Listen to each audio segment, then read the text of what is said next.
Welcome to study time. Friends, आज हम लोग बात करने वाले हैं स्टैटिक जीके के कुछ अति महत्वपूर्ण क्वेश्चंस जो कि आपके आने वाले सभी एग्जामों के लिए बहुत ही महत्वपूर्ण होगा। तो चलिए स्टार्ट करते हैं। आज का हमारा पहला प्रश्न है कि गढ़ के बिना एकमात्र सिंधु शहर कौन सा था? ए बनवाली, बी चनहुदड़ो, सी कालीबंगा या डी धौलावीरा। तो इस क्वेश्चन का हमारा राइट आंसर होगा ऑप्शन बी यानी चनहुदड़ो। ठीक है, चलिए अगला क्वेश्चन देखते हैं। हमारा अगला क्वेश्चन है कि लटकती घाटियाँ किसकी क्रिया के कारण बनती है? ए हिमनद, बी सागर की लहरें, सी नदी या डी ज्वालामुखी विस्फोट। तो इस तरह से इस क्वेश्चन का राइट आंसर होगा ऑप्शन ए यानी हिमनद के कारण बनती है। चलिए अगला क्वेश्चन देखते हैं। हमारा अगला क्वेश्चन है कि 1998 में भारत के सर्वोच्च न्यायालय ने आदेश दिया था कि दिल्ली में डीजल का उपयोग करने वाले सभी सार्वजनिक परिवहन वाहनों को ईंधन के रूप में स्विच करने की आवश्यकता है। ए सीएनजी, बी रसोई गैस, सी पीएनजी या डी अनलेटेड पेट्रोल। तो इस क्वेश्चन का हमारा राइट आंसर हो जाएगा ऑप्शन ए यानी सीएनजी। ठीक है, चलिए अगला क्वेश्चन देखते हैं। हमारा अगला क्वेश्चन है कि दूध को जोर से मथने पर मलाई किस कारण से अलग हो जाती है? ए केंद्रा प्रसारण के बल के कारण, बी सेंटर पेटल फोर्स के कारण, सी घर्षण बल के कारण या डी गुरुत्वाकर्षण बल के कारण। तो इस क्वेश्चन का हमारा राइट आंसर होगा option B centripetal force के कारण।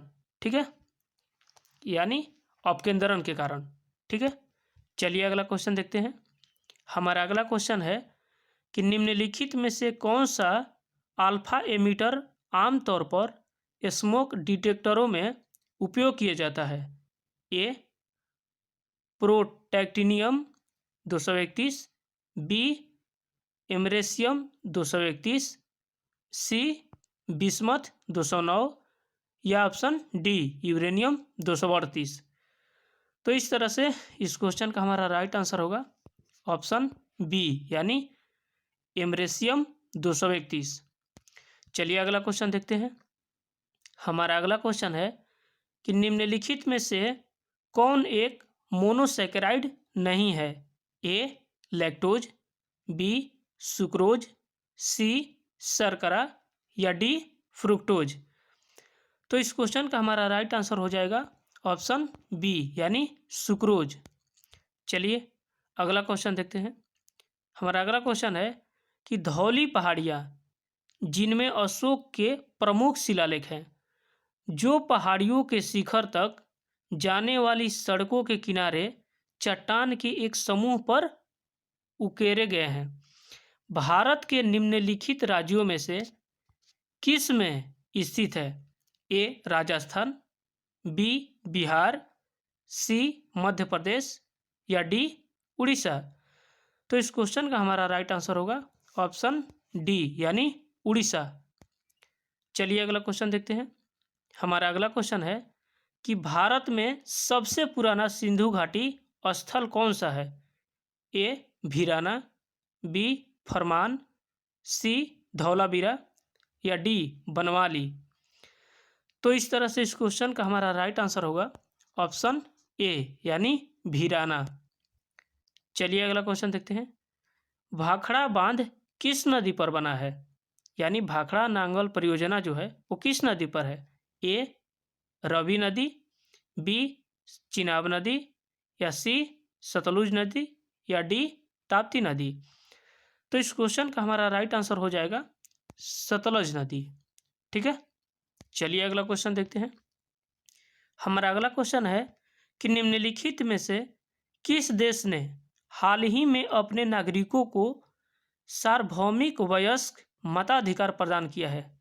ए हम, या हम नहीं मतलब अमेरिका यूएसए, इसको हिंदी में थोड़ा मिस्टेक हो गया है। बी जापान, सी न्यूजीलैंड, या डी ब्रिटेन। तो इस तरह इस क्वेश्चन का हमारा राइट आंसर होगा ऑप्शन नंबर ए, यानी यूएसए। यूएसए, ठीक है, यूनाइटेड स्टेट्स ऑफ अमेरिका। चलिए अगला क्वेश्चन देखते हैं। वॉशिंग मशीन का कार्य सिद्धांत जो है वो किस पे निर्धारित है?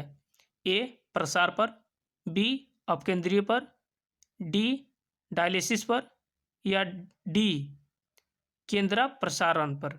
ठीक है, तो इस क्वेश्चन का हमारा राइट आंसर हो जाएगा केंद्र प्रसारण, यानी वॉशिंग मशीन का कार्य सिद्धांत जो है केंद्र प्रसारण पर आधारित है।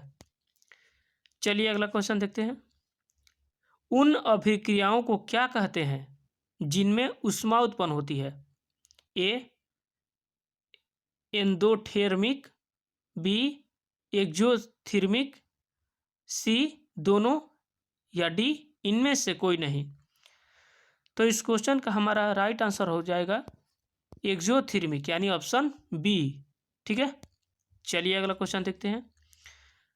हमारा अगला क्वेश्चन है, निम्नलिखित में से कौन पहली सुरक्षित और प्रभावशाली पोलियो वैक्सीन की खोज और विकास के लिए जाना जाता है? मतलब किसको जाना जाता है? ए Jonas साल्को, B Albert Sabin, C David बोडियन, या डी ऑलमोथ राइट। ठीक है, तो इस तरह से इस क्वेश्चन का हमारा राइट आंसर हो जाएगा जोनास साल्को। ठीक है, चलिए अगला क्वेश्चन देखते हैं। हमारा अगला क्वेश्चन है कि हिंदू दर्शन के अनुसार प्रतिबंधों और प्रथाओं यानी यम और नियम के तहत लेखों की संख्या कितनी है? ए 10, बी 20, सी 30, या डी 40। तो इस क्वेश्चन का हमारा राइट आंसर हो जाएगा ऑप्शन नंबर बी, यानी 20 है। ठीक है, चलिए अगला क्वेश्चन देखते हैं। हमारा अगला क्वेश्चन है कि भारत में सबसे बड़ा सिंधु घाटी स्थल कौन सा है? ए धौलावीरा, बी चन्हुदड़ो, सी कालीबंगा, या डी राखीगढ़ी। तो इस क्वेश्चन का हमारा राइट आंसर हो जाएगा राखीगढ़ी। ठीक है, यानी 15 नंबर क्वेश्चन का जो आंसर होगा वो ऑप्शन नंबर डी हो जाएगा, राखीगढ़ी। ठीक है, चलिए अगला क्वेश्चन देखते हैं। हमारा अगला क्वेश्चन है कि पृथ्वी की सतह की वह काल्पनिक रेखा जो 180 डिग्री मेरिडियन का बारीकी से अनुसरण करती है, कौन सी रेखा है? ए भूमध्य रेखा, बी प्रधानमंत्री मध्य, सी कर्क रेखा, या डी अंतर्राष्ट्रीय दिनांक रेखा। तो इस क्वेश्चन का हमारा राइट आंसर हो जाएगा ऑप्शन नंबर डी, यानी अंतर्राष्ट्रीय दिनांक रेखा। चलिए अगला क्वेश्चन देखते हैं। संयुक्त राष्ट्र संघ के कितने सदस्य देश हैं? ए 153, बी 173, सी 193, या डी 183। तो इस क्वेश्चन का राइट आंसर हो जाएगा ऑप्शन नंबर सी, यानी 193। ठीक है, चलिए अगला क्वेश्चन देखते हैं। हमारा अगला क्वेश्चन है कि निम्नलिखित में से कौन रैखिक बल के संरक्षण के आधार पर कार्य करता है? ए विमान, बी रॉकेट, सी जेट, या डी हेलीकॉप्टर। तो इस क्वेश्चन का हमारा राइट आंसर हो जाएगा ऑप्शन नंबर बी, यानी रॉकेट। ठीक है, चलिए अगला क्वेश्चन देखते हैं। हमारा अगला क्वेश्चन है कि निम्नलिखित में से कौन बुझा हुआ चूना बनाने के लिए कैल्शियम ऑक्साइड और पानी की प्रतिक्रिया का प्रतिनिधित्व करता है? ए दोहरा विस्थापन प्रतिक्रिया, बी विस्थापन प्रतिक्रिया, सी संयोजन प्रतिक्रिया, या ऑप्शन डी इनमें से कोई नहीं। तो इस क्वेश्चन का हमारा राइट आंसर हो जाएगा ऑप्शन नंबर सी, यानी संयोजन प्रतिक्रिया। चलिए अगला क्वेश्चन देखते हैं। हमारा अगला क्वेश्चन है कि निम्नलिखित में से किसने जीवाणु शब्द को गढ़ा? A Louis Pasteur, B Christian Gottfried Ehrenberg, C Robert Koch या option D Antonie van Leeuwenhoek. तो इस क्वेश्चन का हमारा राइट आंसर हो जाएगा क्रिश्चियन गॉटफ्राइड अहरेनबर्ग। ठीक है, चलिए अगला क्वेश्चन देखते हैं। हमारा अगला क्वेश्चन है कि सामवेद में सूतों का पाठ किस पुजारी ने किया? ए मनु, बी होट्री, सी उददतारी या डी अधरव्यू। तो इस क्वेश्चन का हमारा राइट आंसर हो जाएगा उदगतारी। ठीक है, चलिए अगला क्वेश्चन देखते हैं। हमारा अगला क्वेश्चन है कि गर्म मरुस्थल में और उसके आसपास हवा के झोंकों से बनने वाली मिट्टी क्या कहलाती है? ए बलुई मिट्टी, बी रेत भरी मिट्टी, सी सिल्की मिट्टी या डी इनमें से कोई नहीं। तो उस मिट्टी को हम लोग बलुई मिट्टी कहते हैं। ठीक है, चलिए अगला क्वेश्चन देखते हैं। ढाका के नवाब सलीमुल्लाह का नाम किसकी नींव से जुड़ा हुआ है? ए भारतीय राष्ट्रीय कांग्रेस, बी गदर पार्टी, सी होम रूल लीग या डी इनमें से कोई नहीं। तो इस तरह से इस क्वेश्चन का हमारा राइट आंसर हो जाएगा ऑप्शन नंबर डी यानी इनमें से कोई नहीं। ठीक है, ये नहीं होगा, ऑप्शन नंबर डी हो जाएगा। ठीक है, चलिए अगला क्वेश्चन देखते हैं। हमारा अगला क्वेश्चन है कि पृथ्वी की लय से प्रक्षेपित होने पर रॉकेट पृथ्वी के गुरुत्वाकर्षण को पार करके अंतरिक्ष में किस न्यूनतम वेग से प्रक्षेपित होगा? तो ऑप्शन ए 11.2 किलोमीटर प्रति सेकंड, बी 11.2 किलोमीटर प्रति घंटा, ऑप्शन सी 10.2 m/s यानी मीटर प्रति सेकंड या ऑप्शन डी 11.2 मीटर प्रति सेकंड। तो इस क्वेश्चन का हमारा राइट आंसर हो जाएगा ऑप्शन नंबर ए यानी 11.2 मीटर प्रति सेकंड। ठीक है, किलोमीटर प्रति सेकंड। ठीक है, यानी ऑप्शन नंबर ए 11.2 किलोमीटर प्रति सेकंड। चलिए अगला क्वेश्चन देखते हैं। हमारा अगला क्वेश्चन है कि चिप्स को ऑक्सीकृत होने से रोकने के लिए निम्नलिखित में से किस गैस का उपयोग किया जाता है? A lithium, B helium, C nitrogen या डी ऑक्सीजन। तो इस तरह से इस क्वेश्चन का हमारा राइट आंसर होगा नाइट्रोजन। ठीक है, यानी चिप्स को ताज़े रखने के लिए नाइट्रोजन का उपयोग किया जाता है। ठीक है, चलिए अगला क्वेश्चन देखते हैं। लैक्रिमल उपकरण, lacrimal artery, lacrimal bone, lacrimal डोटॉक्स या लैक्रिमल फोसा, लैक्रिमल फ्लूइड और लैक्रिमल ग्लैंड शरीर के किस अंग के अंग है? ए गला, बी कान, सी नाक या डी आँख। तो इस क्वेश्चन का हमारा राइट आंसर हो जाएगा ऑप्शन नंबर सी यानी आँख। ठीक है, चलिए अगला क्वेश्चन देखते हैं। हमारा अगला क्वेश्चन है कि केवल एक ही शिलालेख है जिसमें अशोक खुद को मगध के राजा के रूप में संदर्भित करता है। निम्नलिखित में से शिलालेख का पहचान कीजिए, मतलब कि वह कौन सा शिलालेख है? ए भाब्रू शिलालेख, बी धौली स्तंभ शिलालेख, सी मस्की का माइनर रॉक एडिक्ट या डी रानी का फरमान। तो इस क्वेश्चन का हमारा राइट आंसर हो जाएगा भाब्रू शिलालेख। ठीक है, यानी ऑप्शन नंबर ए। चलिए अगला क्वेश्चन देखते हैं। हमारा अगला क्वेश्चन है कि भारतीय अनुसंधान केंद्र हिमाद्री स्थित है कहाँ? ए सियाचिन में, बी शिमला में, सी आर्कटिक क्षेत्र में या डी अंटार्कटिका में। ठीक है, तो इस क्वेश्चन का हमारा राइट आंसर हो जाएगा आर्कटिक क्षेत्र में। ठीक है, चलिए अगला क्वेश्चन देखते हैं। संविधान का कौन सा अनुच्छेद कारखानों में बच्चों के रोजगार पर रोक लगाता है? ए अनुच्छेद 23, बी अनुच्छेद 21, सी अनुच्छेद 22 या डी अनुच्छेद 24। तो इस क्वेश्चन का हमारा राइट आंसर हो जाएगा अनुच्छेद 24। पृथ्वी की सतह से हमारा अगला क्वेश्चन है कि पृथ्वी की सतह से एक तुल्यकालन उपग्रह की अनुमानित ऊंचाई कितनी होती है?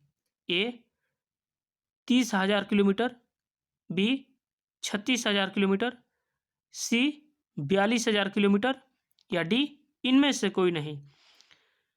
तो इस तरह से इस क्वेश्चन का हमारा राइट आंसर हो जाएगा 32 नंबर का आपका हो जाएगा 36,000 किलोमीटर। ठीक है, यानी 36,000 किलोमीटर। ठीक है, यानी ऑप्शन नंबर बी करेक्ट हो जाएगा। ठीक है, चलिए अगला क्वेश्चन देखते हैं। हमारा अगला क्वेश्चन है कि अभिकारकों की सांद्रता की शक्तियों के योग को क्या कहते हैं? यानी अभिकारकों की सांद्रता की शक्तियों के योग को क्या कहते हैं? ए प्रतिक्रिया का क्रम, बी प्रतिक्रिया का क्षेत्र, सी प्रतिक्रिया की अवस्था या ऑप्शन डी इनमें से कोई नहीं। तो इस क्वेश्चन का हमारा राइट आंसर हो जाएगा प्रतिक्रिया का क्रम, यानी ऑप्शन नंबर ए। चलिए अगला क्वेश्चन देखते हैं। हमारा अगला क्वेश्चन है निम्नलिखित में से कौन जीवित जीवों की एक परिभाषित विशेषता है? ए प्रजनन, बी विकास, सी बाहरी उत्तेजनाओं की प्रतिक्रिया और ऑप्शन डी इनमें से कोई नहीं। तो इस क्वेश्चन का हमारा राइट आंसर हो जाएगा ऑप्शन नंबर सी, यानी बाहरी उत्तेजनाओं की प्रतिक्रिया। चलिए अगला क्वेश्चन देखते हैं। हमारा अगला क्वेश्चन है कि उत्तर भारत में गुप्तों के शासनकाल के दौरान दक्षिण भारत में उनके समकालीन कौन थे? ए काकतीय, बी चोल, सी राष्ट्रकूट या डी सातवाहन। तो इस क्वेश्चन का हमारा राइट आंसर हो जाएगा ऑप्शन नंबर सी, यानी राष्ट्रकूट। चलिए अगला क्वेश्चन देखते हैं। हमारा अगला क्वेश्चन है कि ब्रिटिश सरकार से भारतीय नेतृत्व की शक्तियों के हस्तांतरण पर चर्चा करने के लिए किस मिशन का गठन किया गया था? A Simon Commission, B cabinet mission, C Cripps mission या डी इनमें से कोई नहीं। तो इस तरह से इस क्वेश्चन का हमारा राइट आंसर हो जाएगा कैबिनेट मिशन। ठीक है, यानी ऑप्शन नंबर बी। चलिए अगला क्वेश्चन देखते हैं। हमारा अगला क्वेश्चन है पवन क्रियाएं मशरूम चट्टानें बनाती है जो आमतौर पर पाई जाती है कहाँ? पठारों में, बी रेगिस्तान में, सी हिल्स में या ऑप्शन डी इनमें से कोई नहीं। तो इस क्वेश्चन का हमारा राइट आंसर हो जाएगा ऑप्शन बी, यानी रेगिस्तानों में। ठीक है, चलिए अगला क्वेश्चन देखते हैं। हमारा अगला क्वेश्चन है कि संसद की राज्यसभा में राष्ट्रपति द्वारा नियुक्त सदस्यों की संख्या कितनी होती है? ए 12, बी 15, सी 14 या डी 13। तो देखिए जो राज्यसभा में राष्ट्रपति के द्वारा मनोनीत या नियुक्ति सदस्यों की संख्या 12 होती है और वही लोकसभा में 2 होती है। ठीक है, लोकसभा में 2 और ये राज्यसभा में 12। ठीक है, चलिए अगला क्वेश्चन देखते हैं। पृथ्वी के गुरुत्वाकर्षण का कौन सा भाग चंद्रमा के गुरुत्वाकर्षण के सबसे निकट है? ए 1/6 भाग, बी 1/7 भाग, सी 1/5 भाग या डी 1/4 भाग। तो इस क्वेश्चन का हमारा राइट आंसर होगा 1/6 भाग, यानी 39 का ऑप्शन नंबर ए करेक्ट हो जाएगा। चलिए आज का हमारा लास्ट क्वेश्चन है कि जब अम्ल और क्षार आपस में प्रतिक्रिया करके लवण और जल बनाते हैं तो उस अभिक्रिया को क्या कहते हैं? ए संयोजन अभिक्रिया या संयोजन प्रतिक्रिया, बी कमी प्रतिक्रिया यानी रिडक्शन रिएक्शन, या सी न्यूट्रलाइजेशन रिएक्शन, और डी ऑक्सीकरण प्रतिक्रिया। ठीक है, तो इस क्वेश्चन का हमारा राइट आंसर हो जाएगा न्यूट्रलाइजेशन रिएक्शन। ठीक है, तो आज का हमारा क्वेश्चन यहीं पे समाप्त होता है। आप लोग पढ़ाई करते रहिए और हंसते रहिए, मुस्कुराते रहिए। मिलते हैं अगले वीडियो में, तब तक के लिए जय हिंद।